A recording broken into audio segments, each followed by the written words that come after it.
اختر ته دې کالي کړي؟ نه. ولې؟ د تېر اختر شته، هغه خو به زاړه وي، نه مې دې اغوستي. دې اختر کې اغوندې نه پوهېږم کوم رنګ دې کړي؟ تور. تور خو د غم کالي وي، خوښ مې دي. سپین ولې نه کوې؟ هغه بیا خلک راته کوي. کوم خلک؟ هغه خلک چې اوس یوازې پرېښودی یم. هغه څوک دي؟ هغه کفن اخیستونکي. ته ولې داسې ناهیلې یې؟ نه یم ناهیلې، هیلې نه لرم. دنیا خو لویه ده، ته ولې هیلې نه لرې؟ ما ته ډېره وړه ده، پکې تنګ یم. څه غواړې؟ خوب.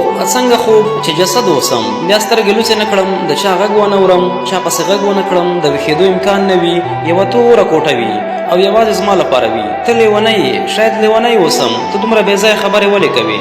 زما خبره باندې ته نه پوهېږې. چېرته اوسې؟ پردي ښار کې. څوک در سره دي؟ پردي خلک. ورسره خوشحاله یې؟ نه، مجبور یم. څه درته ووایم؟ خبرې دې ډېرې ګډې وډې دي.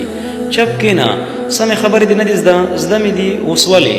اوس زه سم نه یم. څوک دې یادېږي؟ هو. څوک؟ هغه چې نه راځي. چېرته تللی؟ نه پوهېږم، خو هېره یې کړه. هېرول یې زما د عمر نه زیات وخت غواړي. هغې کې داسې څه دي چې نه هېرېږي؟ نه پوهېږم، خو څه نه هېرېږي؟ ته نور خلک پیدا کړه، هغه به دې هېره شي. نور خلک دنیا کې نشته، تړون شوی. زه نه، زړه مې ړوند دی. اخر به څه کېږي؟ 4 تکبیر المنځ او دا جمله انا لله و انا الیه راجعون.